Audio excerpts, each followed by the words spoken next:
그는 이 회사에 입사한 지 2달 되었어요.បាទឥឡូវយើងមកស្គាល់ពាក្យ 개월 និងពាក្យ 달 ក្នុងភាសាកូរ៉េវិញម្ដងពាក្យទាំងពីរនេះបកប្រែថាចំនួនខែមានន័យថាពាក្យរងាប់សូមបញ្ជាក់ជូនផងដែរថាពាក្យរងាប់សំដៅទៅលើពាក្យដែលភ្ជាប់នៅពីក្រោយចំនួនភ្ជាប់នៅពីក្រោយលេខឧទាហរណ៍មនុស្ស2នាក់ឡាន3គ្រឿងទឹក2កែវជាដើមឡាចុះពាក្យ 개월 និងពាក្យ 달 ប្រើប្រាស់យ៉ាងម៉េចបាទចំពោះពាក្យ 개월 ប្រើនៅពីក្រោយលេខកូរ៉េបែបចិនដែលយើងដឹងរួចមកហើយថាលេខកូរ៉េបែបចិនគឺលេខ1 2 3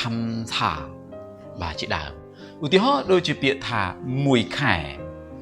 1개월 2ខែ 2개월 3ខែ 3개월 4ខែ 4개월 ជាដើមបាទចុះហេតុអ្វីបានជាមានសរសេរជាលេខផងនិងជាអក្សរផងនេះខ្ញុំសូមបញ្ជាក់ជូនផងដែរថាជាទូទៅគឺគេប្រើសរសេរជាលេខក៏ប៉ុន្តែដើម្បីបញ្ជាក់ទៅលើសំណៅឯកសារជាពិសេសគឺឯកសារផ្លូវការដូចជាធនាគារជាដើមគឺគេសរសេរទាំងលេខរួមជាមួយនឹងអក្សរដើម្បីបញ្ជាក់ព័ត៌មានឲ្យបានច្បាស់លាស់តែម្ដងចូលចំពោះពាក្យ 달 ពាក្យ 달 គឺភ្ជាប់នៅពីក្រោយលេខកូរ៉េសុទ្ធគឺលេខ 하나 둘 셋 넷 다섯 ជាដើមដែលយើងដឹងមកហើយថាលេខក្នុងភាសាកូរ៉េពីលេខ1ដល់លេខ4កាលណាភ្ជាប់ជាមួយនឹងចំនួនរងាប់គឺត្រូវបានផ្លាស់ប្ដូរអញ្ចឹង 하나 둘 셋 넷កាលណាមានរងាប់នៅពីក្រោយគឺគេត្រូវប្ដូរទៅជា 한 두 세 네យើងដឹងហើយអញ្ចឹង1ខែថាម៉េចទៅ 한 달 2ខែ 두 달 3ខែ 세 달 4ខែ 네 달 ចុះ5ខែ 다섯 달 បាទនោះអត់ផ្លាស់ប្ដូរទេចាប់ពីលេខ5តទៅបាទសម្រាប់ពាក្យ 달 នេះគឺប្រើនៅក្នុងជីវភាពប្រចាំថ្ងៃជាពាក្យសាមញ្ញធម្មតាគេប្រើ 달 រីឯ 개월 ផ្លូវការប៉ុន្តែក្នុងជីវភាពប្រចាំថ្ងៃក៏គេអាចនិយាយពាក្យ 개월 បានដែរ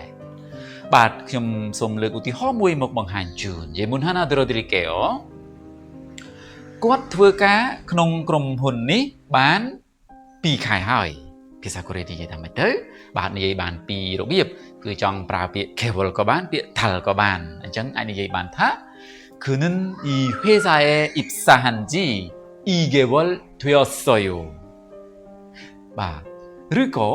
그는 이 회사에 입사한 지 2달 되었어요 បាទអញ្ចឹងតើអ្នកទាំងអស់គ្នាធ្វើការបានចូលធ្វើការក្នុងក្រុមហ៊ុនរយៈពេលប្រហែលហើយ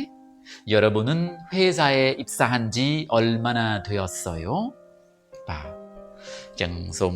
សរសេរក្នុង comment ខាងក្រោមដើម្បីឲ្យយើងបានដឹងទាំងអស់គ្នា자 그러면 여러분은 답을 댓글에 남겨주세요 បាទប្រសិនបើវីដេអូនេះពេញចិត្តបងប្អូនគិតថាល្អសូមជួយចុច like follow រួចចែករំលែកបន្តផងសូមអរគុណ감사합니다